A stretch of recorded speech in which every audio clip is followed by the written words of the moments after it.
Welcome to Riverside Church. Welcome online if you're watching. Great to have you with us. Thank you, band. Give them a hand this morning. Thank you for leading us, Alyssa.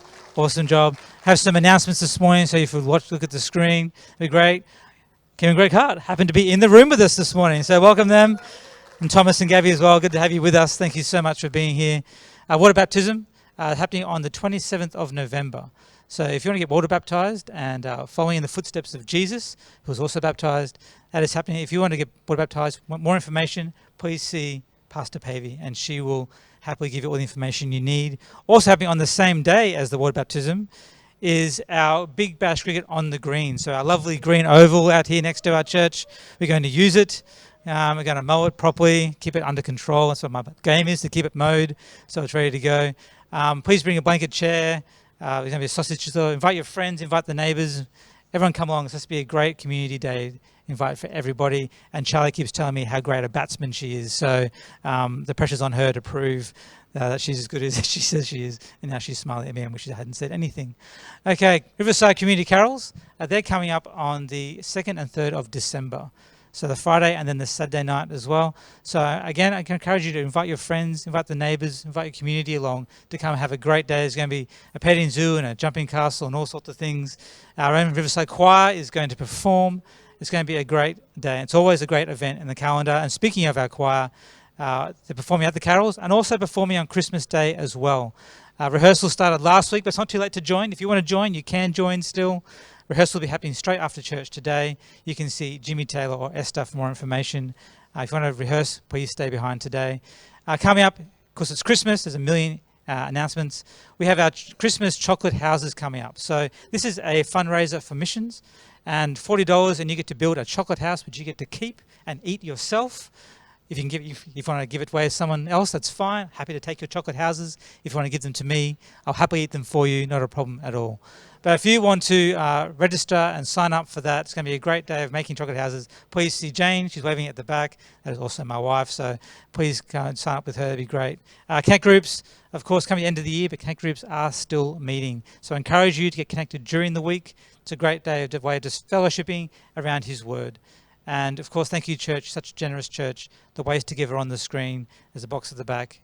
Direct deposit, Tidely, or debit card, that's fine. And I encourage you to always keep up to date. There's always things happening in the life of the church, and the best way to keep up to date, of course, is go to our website, follow on Facebook, go to our YouTube channel so you can watch all the sermons.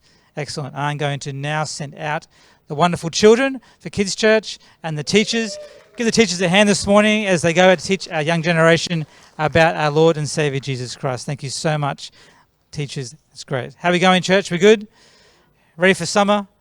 I think it's hit already. It's too hot for me already. It's only 30 degrees and I'm already too warm, and Jim's looking at me silly because Jim's like, the perfect temperature is 35. So welcome back to Jim and Pavey, of course. They've been cruising up and down the coast of Queensland, and they come back COVID-free, which is awesome. So thank you so much for being here. And usually when I invite a guest speaker, it's usually myself.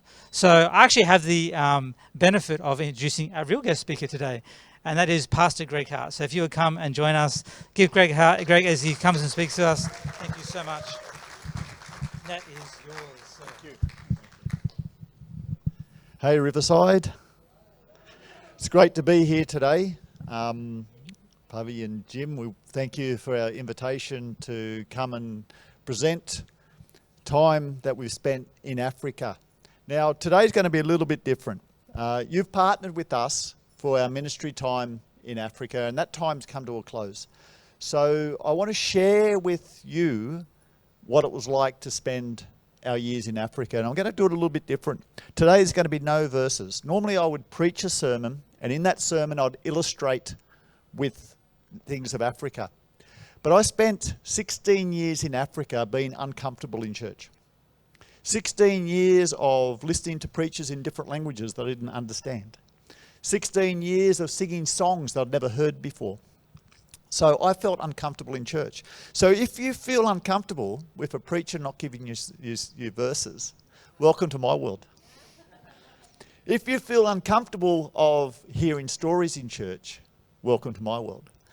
Not wrong, just different became a very catch cry of our family, is to not judge things by what we know, but to give things time to sink in and see, is this of God or is it not of God? So I'm challenging you today to listen to me and think of the verses you would put in place of what I'm speaking about. Because I can bring you verses. If you want to challenge me on anything that I say, come and speak to me afterwards and I'll give you verses that back up what I have to say. But I'd like you to find the verses in your own heart and your own mind, because that's the conversations we have when we're with other people during the time, hey? So, 16 years ago, my family, my wife Kim, daughter Gabby, son Thomas, left Australia to go to Africa. Gabby was 4, Thomas was 2. So we went to Africa to start doing what God asked us to do. So the first year, we spent time sitting with people, speaking to them, learning language and culture for 1 year. Just sitting and talking with people. The things we learnt in that 1 year laid a foundation that we used for the next 15 years. Sitting and talking is time well spent. We learnt Portuguese as a language because we went to Mozambique first, and Mozambique's national language was Portuguese. So Kim and I learnt to speak Portuguese. The kids learnt through osmosis. I don't know how they learnt Portuguese, but there was a time when Thomas, he used to say, I don't speak Portuguese. And he'd tell everybody, I don't speak Portuguese. But then we'd have visitors and Thomas would explain to them what's been said. So for a kid that didn't speak Portuguese, he was pretty fluent. Yeah. So we sat in a kitchen at a Bible college, speaking to the cooks a lot.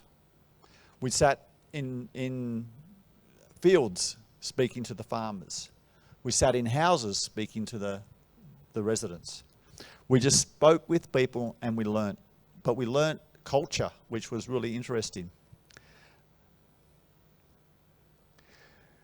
What we found in that first 12 months is God moves through inexperienced people. God doesn't use you because you're capable. God uses you despite your capabilities. We didn't know what we were doing. We had no idea what we were doing. But God used us in many situations. We were walking through a village one day, and a lady came up to us and said, one of my friends is very sick, can you come and pray for her?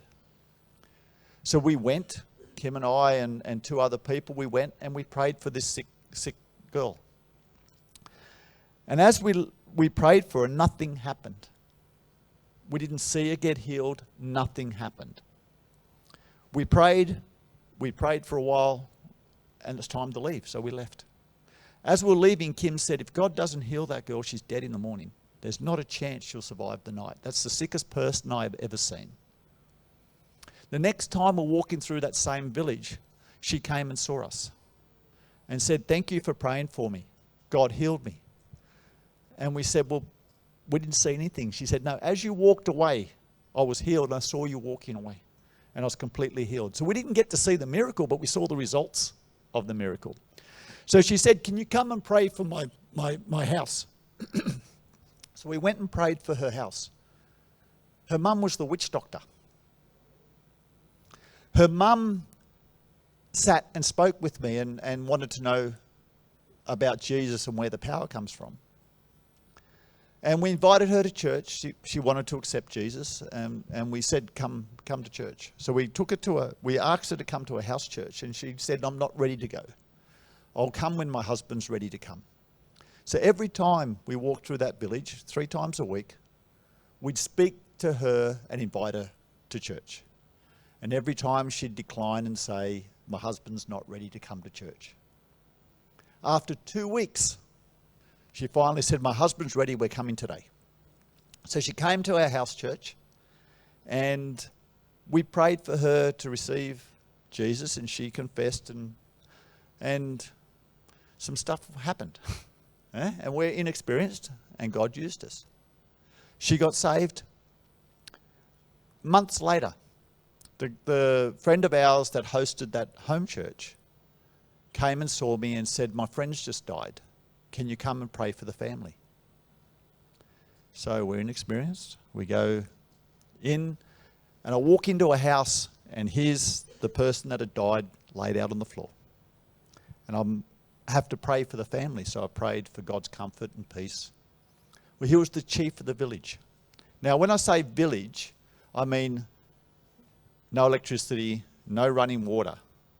But there was 90,000 people lived in that village. So it wasn't a village in what we think is village, but villages in setting, where there was gardens, like vegetable gardens scattered next to houses. There was goats and cattle walking around.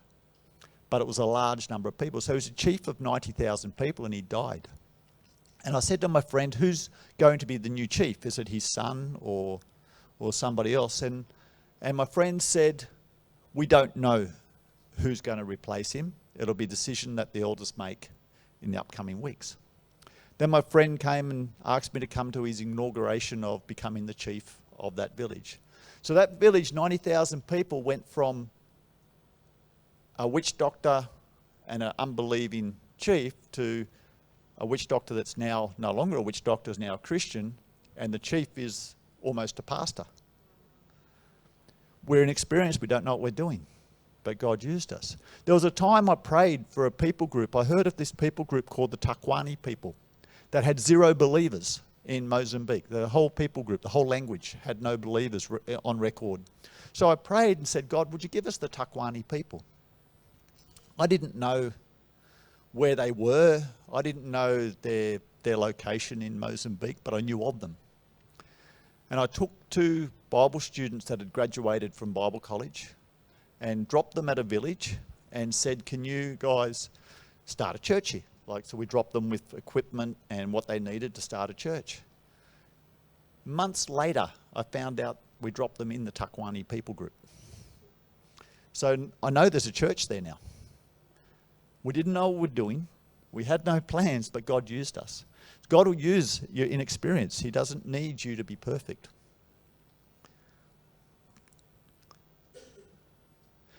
During that time, someone tried to discredit us. They didn't want us to continue ministry in Mozambique, so they brought accusations and tried to discredit us as a family to make sure we didn't come back to Mozambique. So we didn't defend ourselves. We didn't make up stories. We didn't explain to anybody. We just stayed quiet. Months later, God defended us. These people apologised for what they'd been saying about us. Opened the doors back up. You don't need to defend yourself. If God has a plan for you, he'll make that plan come to pass. The next 10 years in Africa, so that's our first year. So next 10 years, we started teaching Bible college. Why? Because we had no experience and we didn't know what we're doing. So I used to go out into villages and do seminars.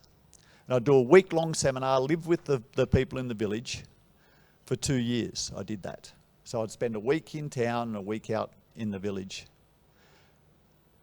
During that time, I'm talking remote villages, like so remote that I'd take my car to the river and then the villagers would make a mat out of reeds.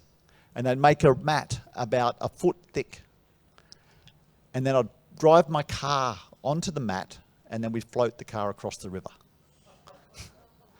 The first time I did that, I thought I was going to lose my car. So I'm wondering what I'm going to do with my phone. But the phone doesn't work out there anyway, so there's no drama. No phone, a wet phone is the same. So, yeah, we survived and we got across that river and did that trip many times. I'd get out to these villages and I'd eat what the people ate. So they'd kill a pig. We'd eat the insides to start with. And the next day we'd have pork. And the next day we'd have pork. And the next day I'd have rice. Because there's no refrigeration. And you know how old that pig is. Within the tropics. So I'd give it 3 days and then there's no more meat for me. But in that time, we taught many people. People would come, pastors would come from a long distance to come and be taught in a seminar. So for that 2 years, I realised that these guys need formal Bible college. They need to actually be taught a structure, because who knows what they were taught last time someone came to visit, or last time I came to visit even. Are they getting the full gospel, or are they hearing snippets? So we set up a Bible college program, and we started taking that to remote pastors. So we'd have 4 locations every year, and we'd run 1 year Bible college. And we had illiterate pastors, so we'd use voice recordings where we gave them the Bible and we'd give them sermons. And we'd give them exams. It was a full Bible college. Those pastors, over the next 8 years, added up to more than 800 pastors being trained. They planted amongst themselves more than 600 churches. I don't know how many churches they planted. We stopped counting. The statistics we were receiving weren't accurate, because people would want to give you extra numbers to encourage you. So we had more than 1,000 claimed to be planted, but my estimate was around 600. It's not about numbers. It's just about serving God in what He's asked us to do. But why I share that story is because you don't need to know what you're doing. God used me despite not knowing what I was doing.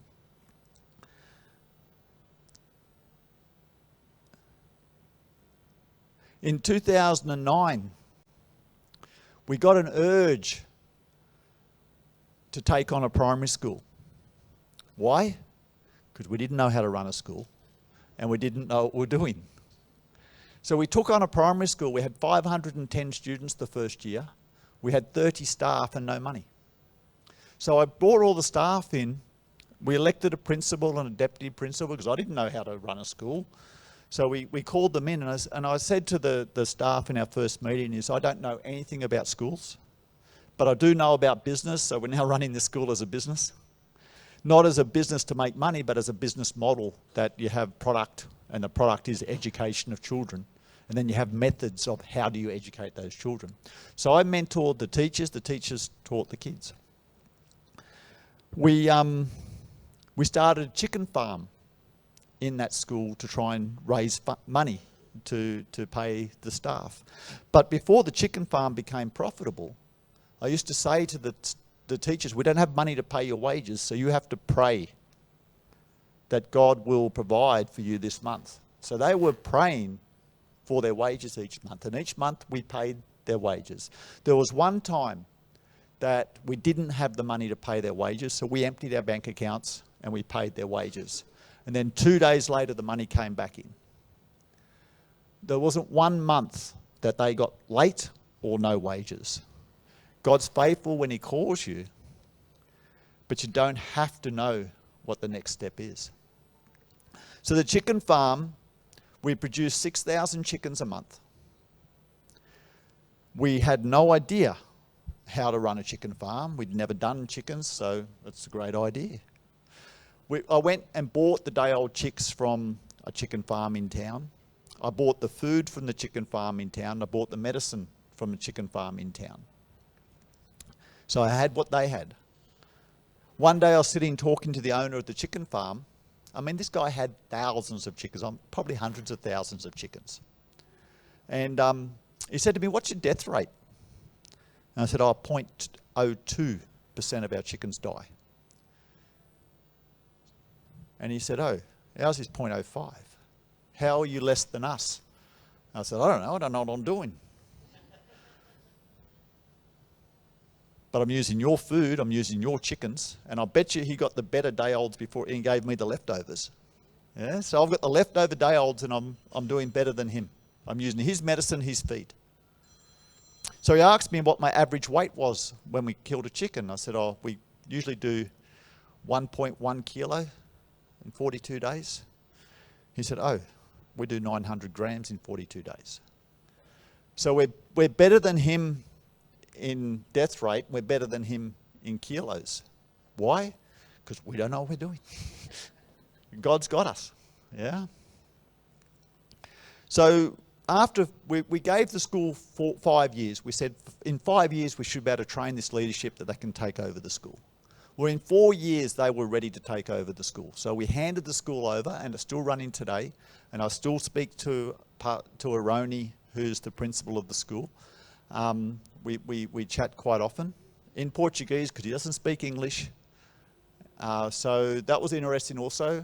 I had to communicate with my key staff in a language that I didn't understand. But it makes you learn quick. So while we're at the school, the Department of Agriculture director decided that they were going to discredit us and get us kicked out of the country. So again, we didn't defend ourselves.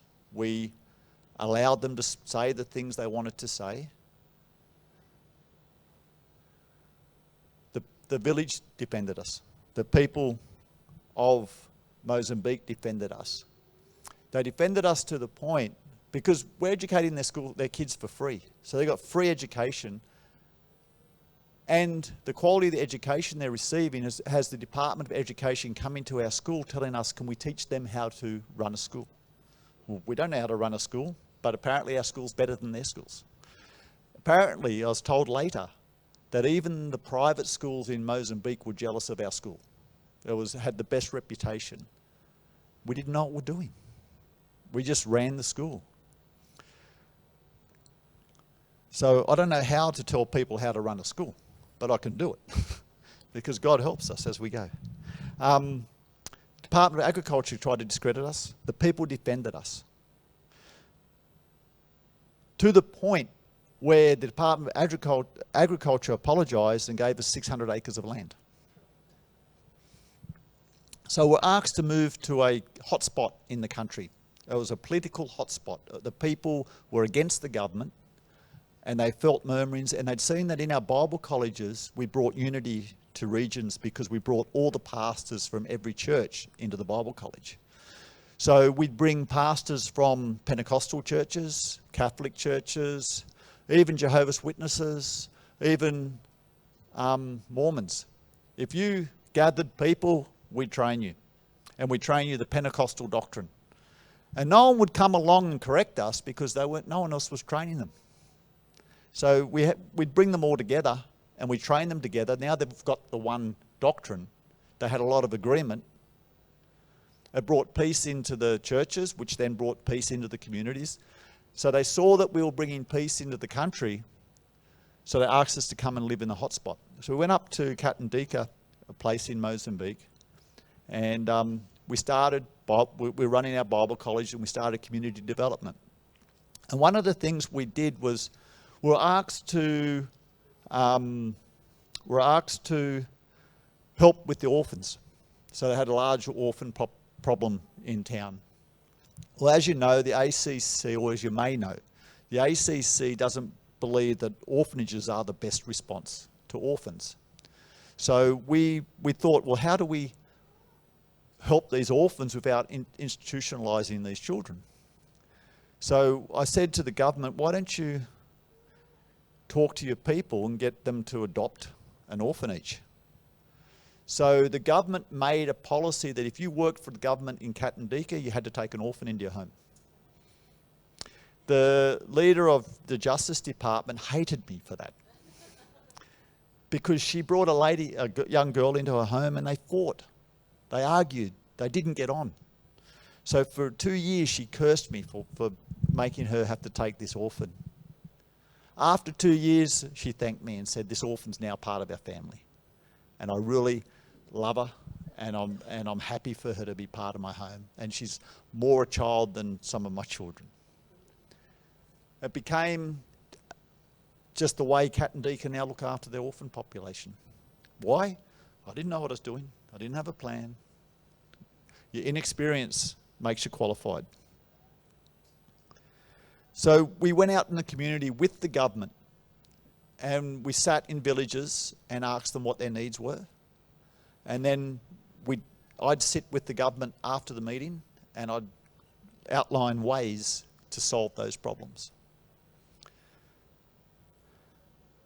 Another person came, tried to discredit us.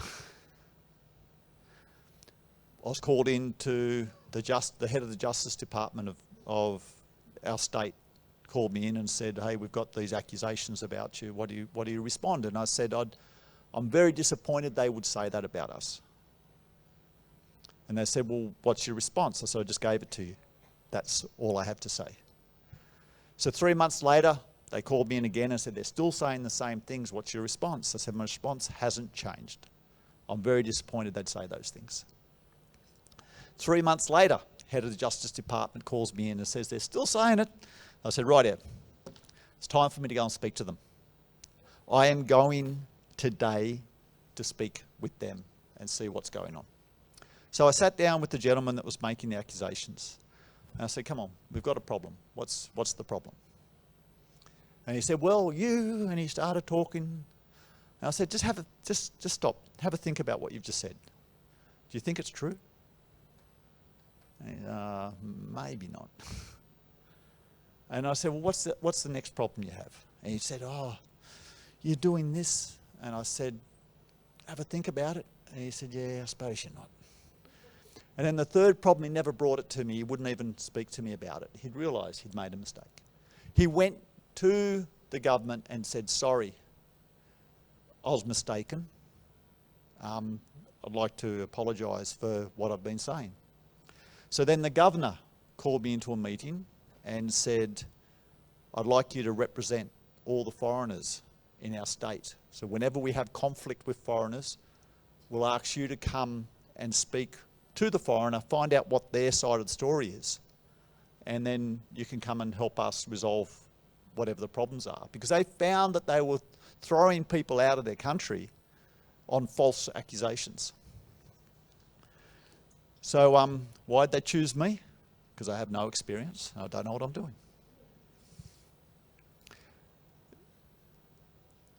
So then war broke out. So we're in a hot spot. We're there for 18 months and we didn't solve the conflict. 18 months wasn't long enough. And war broke out and we're right in the middle of it. So the people that I've been working with for the last 18 months were actually the guys that started the war. So our 600 acres of land had troops walking across the land, so we couldn't use it. We continued teaching our Bible colleges. We continued doing community development. But our supermarket was 130 kilometres away. So we had to go in a military convoy to go to the supermarket. So to go to the capital city, 130 kilometres away, was a 3-day trip. We'd go on the convoy the day before. We'd drive to town. We'd get to town at 5 p.m, which was too late to do anything.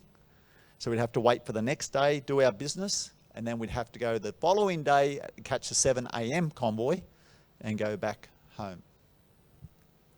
Well, before the convoy started, we used to do that by ourselves, do that run by ourselves. And there was time that, it was actually, we were in the convoy and we got ambushed. The convoy got ambushed. 3 cars in front of us got shot up. We're driving through, had Kim, Gabby and Thomas in the car with me. And I had a plan. My plan was, if ever I'm in an ambush, put my foot on the accelerator hard. I was not stopping. Like a moving target's harder to hit. So I'm dodging all the cars in front of me and I'm just going. And Thomas said to me, he said, I was forced back in the seat, Dad. He said, you just put the foot down. I wasn't stopping for anything. You shoot my tyres out, I was going. If the car was able to be moved, it was moving. Anyway, we stopped 3-4 kilometres up the road at a village and we regroup and go and check out that everyone's okay. And yeah, a few cars got shot up, but no one actually got hurt. And the soldiers are still down fighting the war, fighting the battle. And Thomas says, wow, now I've got a story. So here we are, getting shot at, and he's now got a story because one of his mates at school lived in a war zone. So I think it was a bit of a competition who had the best story. We've had guns pointed at us. We've had sticky situations quite often. But when God's with you, you don't have a problem.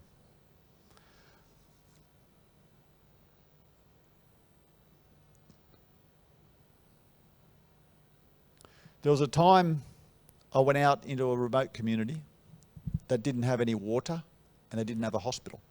They didn't have clean water to drink and they didn't have a hospital. So to get them clean water, I decided that I'd try my hand at finding water. Because why? So I don't know what I'm doing. So I had someone show me how you divine water. I don't know what the magnetic thing in the earth does around a water stream, but divination, divining water, works. It's not witchcraft, it's a science, but I do not understand the science, but it works. Anyone holds those rods correctly will find water. So they dug a well 25 metres and the well was still dry. Well, at 25 metres deep, it's too dangerous to keep digging. You're going to get a collapse and you'll end up losing a life. I found water 6 metres under the surface for them. Why? Because I don't know what I'm doing. God's got my back. Yeah. They didn't have a hospital, so they wanted a hospital. I said, how do we get these people a hospital? Start a bus service to the hospital. So we started a bus service. Why? So we don't know what we're doing. So we started a bus service that ran the people to the village or to the town. The local people saw the foreigner running a bus service and they thought there must be money in this. So they started running a bus service so we could stop our bus service because now it became a natural bus route. That's the way we solve problems. We didn't solve problems by throwing money at it. We solve problems by throwing solutions at them. Somehow God just gave us ideas how to help this work. But there was many times that it got tough, very tough for us. I mean, we prayed for sick people that never got healed. There was times when it was very lonely. You imagine living in a war zone when for many years we were the only white people in town. So the local people weren't used to having white people share their town with them. We had friends, or we had acquaintances. We had a lot of acquaintances, but not very many good friends. I mean, you can count your good friends on one hand normally. Well, we didn't have those good friends, so there was times it was very lonely. And whenever I prayed and said, God, what are we doing here? He'd just say, you're doing it for your kids, keep going. Or he'd say, you're strong enough, keep going. But never did he have sympathy. It was do what you're doing because that's where I want you to be. Yeah. We moved out of the war zone, moved to South Africa for 12 months. That 12 months, we set up community development and just helped skills training centre start up in Cape Town, in townships. Why? Because we don't know what we're doing. God used us to do it. That skills training centre is still being used and it's training people in computer science, for want of a better term, electrical trade, plumbing trade, carpentry trade, helping people open up businesses like mobile washing services, which is something that's very required in Cape Town, in the townships. Doing many things just because we're willing to try something that we had no experience and we didn't know what we're doing. So after we lived in Cape Town for 12 months, we moved up to Kenya. In Kenya, we decided we wanted to help feed school children. So we had a target of feeding 20,000 school children a day. Why? Didn't know what we're doing. So that target of 20,000 school kids, we needed a kitchen. So the government partnered with us. The government built the kitchen. Another NGO supplied cooks to cook the food and deliver the food to the schools. And we started a farm.